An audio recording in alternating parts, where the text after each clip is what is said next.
Hey guys, what is up and welcome to a new NVIDIA daily update video. So today, as per usual, let's go over NVIDIA stock. Let's talk about what happened today with NVIDIA, what we can expect moving forward, and all of that good stuff. So, as per usual, ladies and gentlemen, if you enjoyed the video, please don't forget to hit that like button.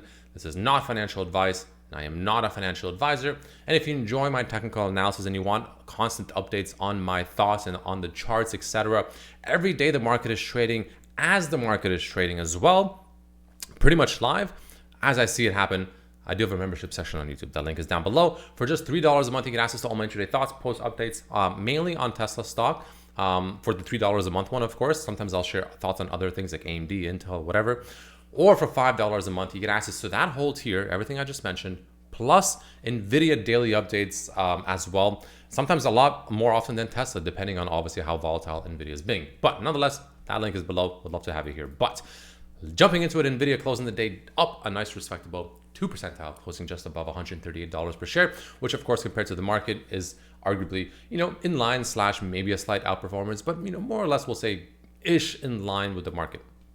So what does this mean moving forward for NVIDIA, right? We called this bounce. We talked about this bounce. We mentioned how, on the 4-hour chart, if I bring out the bands, as per usual, like I did before, we were oversold and there were a lot of patterns lining up the way that they've lined up every single time before. Nice little oversold to the second section of the bands, RSI oversold, and a bounce. Beautiful stuff. Now we did mention this bounce can go higher. That this could not just be all she wrote, right? But there are some signs of caution. Like I said, and I'll make it very clear.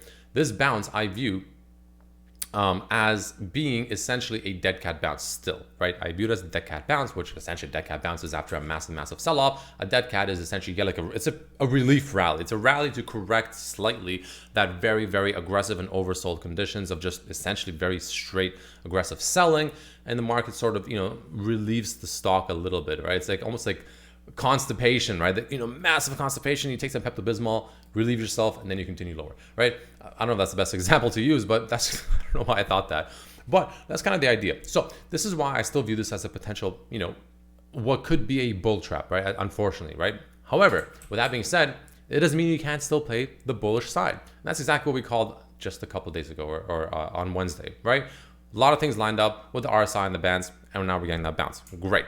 Now what's next though, right?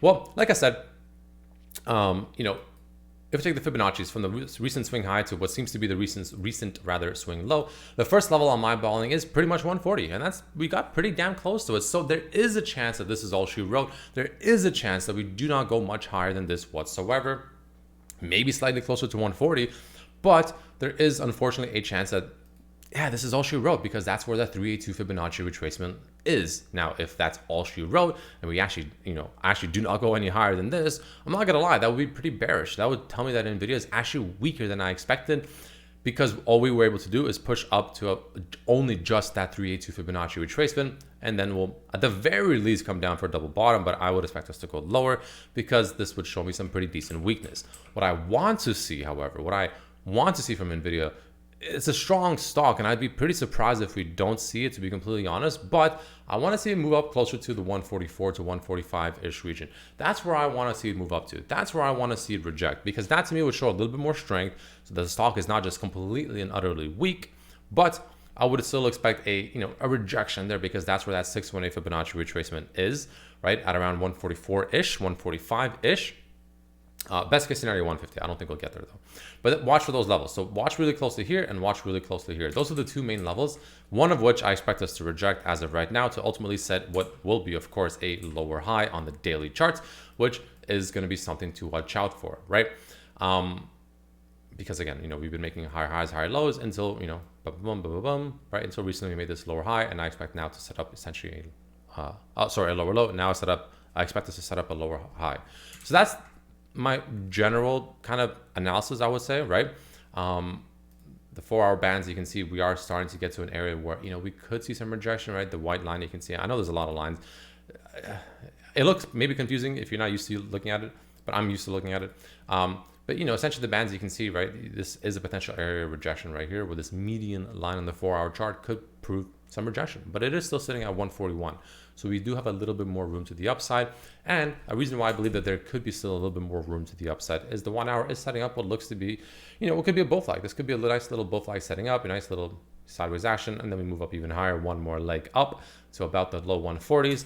Kind of what I'm expecting right now, kind of what I'm, I guess, quote unquote, hoping for, if you will, right? But obviously, again, I want to make it very clear there is a chance that this is all she wrote. But if I had to place a bet, essentially, if I had to take a guess, if I had to, you know, give you what I really think will happen, I do think we go a little bit higher. Because again, the way these bands like to work is whenever they, you know, get to a specific area on the bands, in this case on the 1 hour, for instance, we came to the red side of the oversold bands, they like to snap back in the opposite direction and sometimes even go to the opposite side of the bands. So in this case, because we went to the red side of the band, sometimes what they'd like to do is they actually like to go to the opposite side, in this case, the overbought red side of the bands, which again, if that were to happen, 140 to 141 would be that target. And that's, again, would play out this little bull flag, and that's kind of what I currently expect. So let's see if that plays out.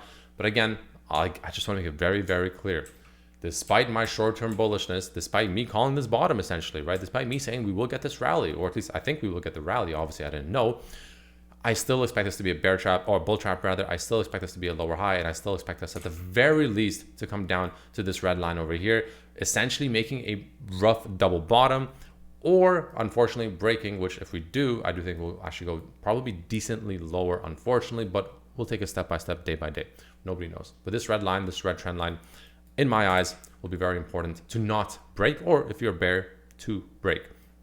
So that's probably the main way I'm looking at NVIDIA right now moving forward, without, you know, obviously overcomplicating things too much.